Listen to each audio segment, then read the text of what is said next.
I'm Greg Hunter. Welcome to USAWatchdog.com. With us, a writer and journalist extraordinaire. He has 20, count them, 20 books. This one just came out this month, A Safe and Happy Place. I'm kind of giving it away. James Howard Kunstler. It's about a 19-year-old girl that joins a hippie commune in 1968, and it's a safe and happy place. We'll talk about this novel a little later in the interview, but I want to bring on James Howard Kunstler, the writer of this book. He's also a fantastic journalist. He writes just fantastic stuff Mondays and Fridays on his Kunstler.com website. I mean, just fabulous political and economic writings about what's going on in the world. James Howard Kunstler, thanks for coming on USAWatchdog.com.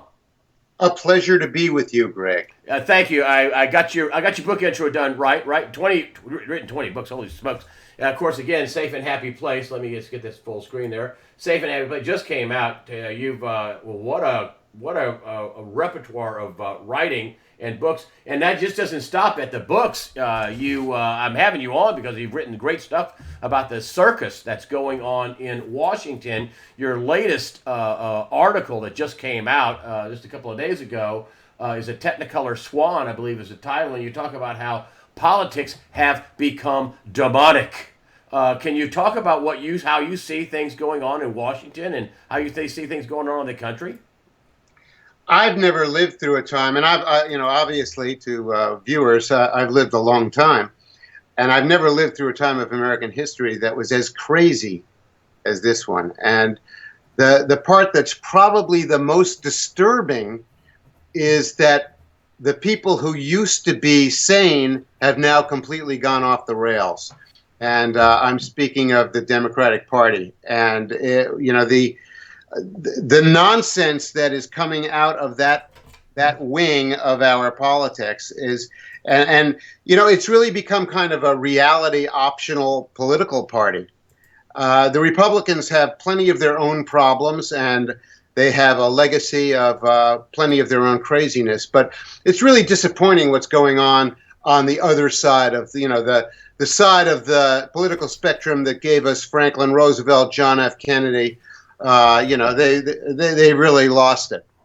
And what do you think that with this Russian investigation and now the revelations that the president, I don't even know I don't know what to believe, but now we're hearing that the CIA curried a package over to the White House, eyes only, and told Obama that the Russians were trying to intervene in our elections. Of course, they didn't say that Donald Trump was helping them. But then he just, when the only victim is the DNC, the party you're talking about, the Democratic National Committee.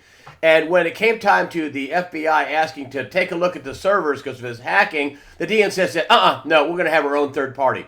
So this huge national security issue, supposedly, and we let the DNC run their own investigation. That's the only victim we have. What do you make of this? Well, what I make of it, and what is the strangest part of the whole story, is that we've heard nothing but the phrase collusion, Russian interference in the election for the last 12 months. And I have yet to hear anybody say what it actually was that they colluded with, or what they actually did, other than getting the emails of the DNC and John Podesta from the DNC and making them public. And that doesn't seem to be what they're talking about. So, we really need to find out exactly what do they mean by collusion and interference, because nobody wants to say. You are a journalist extraordinaire. I love reading your stuff. When you read it, it's like I'm hearing you talk to me when I read it's just so well written. It's a simple yet brilliant at the same time. But I don't know how, could you ever get a story on like the New York Times of, hey boss, I've got an anonymous source. Yeah, who is it? Can't tell you. I've got a document. Do you have it? Nope, can't see it. They're going to read it to me on the phone. I'm going to do a story and I'm going to trash the president and say that he is committing obstruction of justice. Is that okay? Green light. Go ahead and do it. I don't understand the journalism. There is no journalism. I mean, what do you think about the quote-unquote journalism that's going on? We just had 3 CNN reporters quit, and I think the wrong people quit. It's amazingly disappointing. You know, what else can you say? It makes you wonder whether the people at the New York Times and CNN and the Washington Post are just underpaid and dumb, or whether they're just so dogmatic and ideologically and agenda driven that they've become reality optional. They're not interested in really what's really going on in the world, but only in the quote narrative unquote that they're trying to push. And it's hard to understand how a culture can decay to this degree, but that's what we're seeing. We're seeing the culture of journalism just kind of rot away like a dead carp from the head down. And they call the people on the internet, people like you and me, fake news. And it's just like, listen, when I was at CNN, I didn't walk out the door, and I didn't book this first interview unless I said, this person's going to say this. I got this document. I got that document. This person's going to be on record. Here's my victim. Here's my victim. Here's that. I didn't walk out the door, and then they're saying, we're going to start reviewing all that stuff now. That's not the way it was when I was there. I mean, it's just absolutely outrageous that they're going to blame these reporters. They're going to fall on their swords. Well, look at what we're seeing is just extremely politically driven media, and there are periods. Look, I have a theory. Okay. I have a lot of theories actually. One of my new theory of history is that things happen because they seem like a good idea at the time. And that explains a lot about what goes on in the world. But I also have a kind of a theory about how societies apprehend reality. And it follows a kind of a sine-cosine waveform. And at the bottom of the wave, sometimes a society is really unable to put together a coherent story about what's happening to it. It will make up many stories, but they're not necessarily coherent. And then at other times, a society really does understand what it's doing and what's happening to it, and it can articulate it successfully. And, you go through these waves in history when, there's a high and there's a low, and we happen to be in an extraordinary low. Now, I think that there are reasons for that perhaps explain it, and they have a lot to do with the economic distress of the public and the perhaps larger distress of the systems that we depend on reaching a kind of a condition of instability and fragility that really threatens their existence and our existence. And there may be, kind of a collective apprehension of how this is working to kind of drive people crazy and make it impossible for them to create a coherent story about what's going on. I had people write me about how, we hadn't had this crash yet, and this crash, we're going to have a crash. I just don't know when it's going to be. And what they did to put it off was, fraud, major bond buying of everything, from sovereign debt to corporate debt to the unbelievable amount of debt in the world. It grew $60-something trillion. I ask people all the time, do you think you owe this $20 trillion? They say, no. Yeah, you do. And so, they have no idea how terrible that this is. I mean, we could have a Mad Max scenario, or am I wrong? Am I overly worried about the facts, the math behind the economy?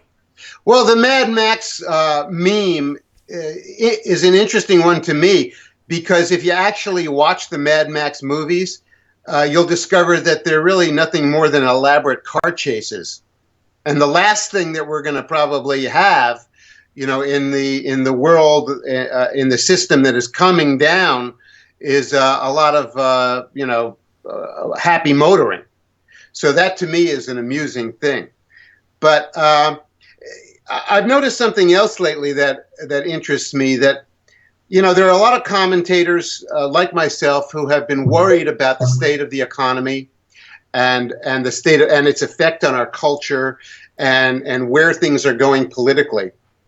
And many of them seem to have accepted the fact that the authorities can keep on producing these perversions and distortions of finance forever with no consequences. That's the part that's really missing. That's the part of that story that's missing, is the idea that there are any consequences for intervening and perverting and distorting the basic, for example, the price discovery mechanism of markets. That's the fundamental purpose of a market, where something is bought and sold, and its purpose is to establish a value of what is being bought and sold. And when you intervene in it constantly and mess around with it and try to alter the reality of the value, then the markets have no purpose and they don't give you any information. And the idea that that can go on indefinitely without producing any consequences, is absurd. Now, we're living in a time when there's an appearance of being able to carry on these kinds of shenanigans forever. But sooner rather than later, we are going to see consequences. And my guess is that it'll appear in the form of people losing confidence in the value and meaning of the money that they're using. And that would be a currency crisis. Right now, they have no reason to believe in the value of the things that are in the markets, because the markets have been so distorted. But eventually, I think it'll be a matter of losing confidence in the currencies themselves. And I think that's where it's going to really start to accelerate into a major crisis of culture and economy. And that's kind of what happened in Weimar Germany. The mark, poof, and that people lost everything, and that kind of produced Hitler. Basically, that was the basis for producing Hitler, did it not? It was a great trauma to the German people, and there's a lot of, you can see a lot to compare the condition of Germany after the First World War and the condition of the United States after the financialization of the economy, which is almost, you can almost construe that as a war on the American people and the American public, by the certain groups running it. Now, I tend to be allergic to conspiracy theories, and I think that the cabals that have been responsible for this fiasco have been doing it in plain sight, and you can easily see who they are. The mystery is how they continue to get away with it. And probably the answer to that mystery is the fact that our politics have really lost their moorings, and there is no leadership to oppose the fraud and the shenanigans that have been employed to bring us to the place that we're in. That's an unbelievable amount of fraud. I have people write me all the time saying, I could have gained, if I wouldn't have bought gold and silver, I'd have gained another $100,000 in my 401k plan. Yeah, that's right. Just ignore all the math, ignore all the fraud, ignore all the rigging, ignore all the intervention, the bond buying. Just go back to sleep and let that 401k plan grow. It's going to grow to the moon, and you'll be retiring by the time you're 40. I mean, that the people are just lost, to your point, lost their moorings. I mean, they lost their ability to have some objective analysis of, wow, how long can this go on, right? There's also the question as to how much the computerization of stock trading, for example, has caused the situation that we're in now, and in a way, you may infer that algorithms and machines are kind of running away with the markets, but they can't do that forever either without really departing from reality, and so.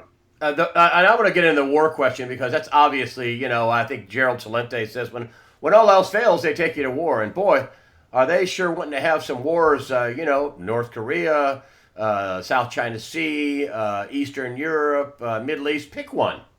What do you think about your thoughts on possibility of a war coming, a big one? Well, I think that there is the universal reality that groups of people and nations have conflicts and they have differences and they have arguments. It doesn't necessarily mean that they have to have wars. Sometimes they're worse than at other times. But sometimes these arguments, especially in the modern era, these arguments and conflicts are manufactured, and we seem to be seeing that now. I really don't understand what our beef with the Russian Federation is at the moment. It seems that we're doing everything we can possibly do to provoke conflict with them, and they're doing just about everything they can to try to improve relations with us and the situation, and the situation between us. For example, the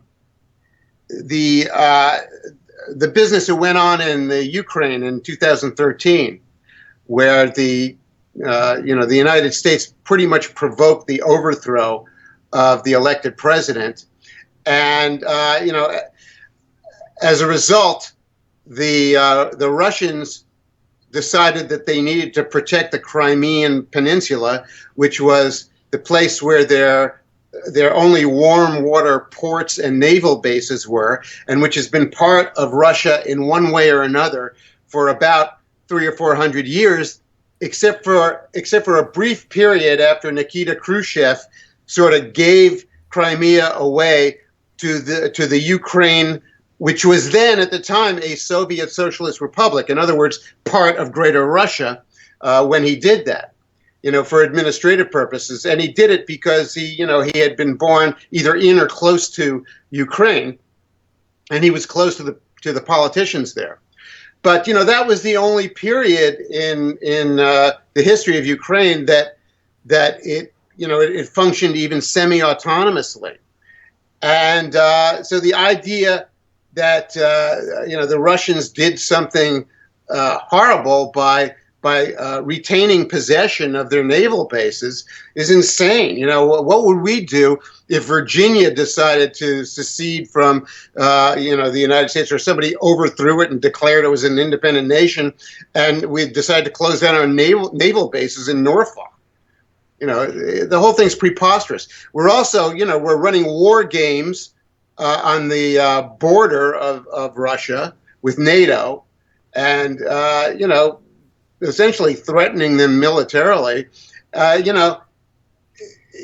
just seems to be insane that we want to provoke some kind of a conflict with them. And now, of course, what we're seeing in Syria is also very suspicious. So there seems to be some kind of a zeitgeist or a spirit that is, pushing the people who run the United States into a conflict. Do you think that maybe because of what you were talking about, ultimately we're going to have a currency crisis?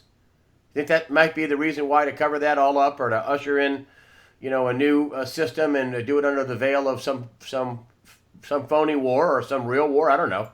Well, like I said, I'm kind of allergic to those kinds of conspiracy theories. I do think that the financial anxiety that is being provoked by the interventions and shenanigans is making the country extremely nervous, and probably reflecting on our behavior in other areas, especially our relations with other people. We've become just a very anxious and kind of paranoid nation, and we seem to have very anxious and unstable leadership. I didn't vote for Donald Trump. I didn't vote for Hillary Clinton either. I happen to be a longtime registered Democrat who considers himself a completely disaffected Democrat. I don't want to run over to the other side because I don't really like them very much either. And the only reason I remain a Democrat is so I can vote in the New York primaries.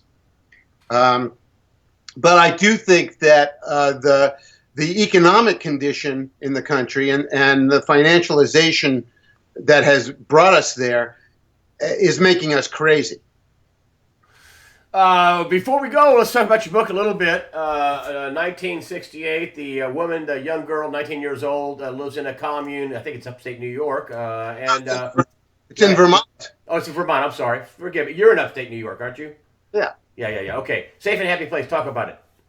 Well, I wanted to write a novel about the period of my youth. I was in college from 1966 to 1971. I saw the whole Aquarian revolution, and it was a fascinating time to be young. And I wanted to write about it. So this is a story of a 19-year-old girl who drops out of NYU, gets pregnant, gets unpregnant, hears about a kind of enchanted hippie commune in Vermont, and goes up to live on it. And the book is about what happens to her when she gets there. So that's what A Safe and Happy Place is about. I write both nonfiction books and novels. I consider myself a full-service writer, and I like to do both. And, maybe the next book I'll do will be a nonfiction book, like The Long Emergency, which came out in 2005, or Too Much Magic, which came out in 2012, or that old chestnut, The Geography of Nowhere, which came out in the 1990s and is still used in the graduate schools of architecture and urban design. That book was very popular. It was about the fiasco of suburbia, and the whole suburban question is a whole other angle on on the bad choices that we have made to bring ourselves into the situation that we're in now. So that's sort of where I'm at, and I hope people will buy this new book and read it. It's good summer reading. Here we go again. It is the Safe and Happy Place. There will be, for you YouTubers out there, you can follow the links back to USA Watchdog in the after the interview section. I'll put the picture up, this picture here, and a link to Amazon, a link to Kunstler.com. He's not just writes novels and books and fiction and nonfiction, writes articles Mondays and Fridays. Fascinating. That's why I booked him. I saw some of your writing. I just haven't had him on. You're just fantastic journalist. James Howard Kunstler, thank you for joining us today on USAWatchdog.com. You're welcome.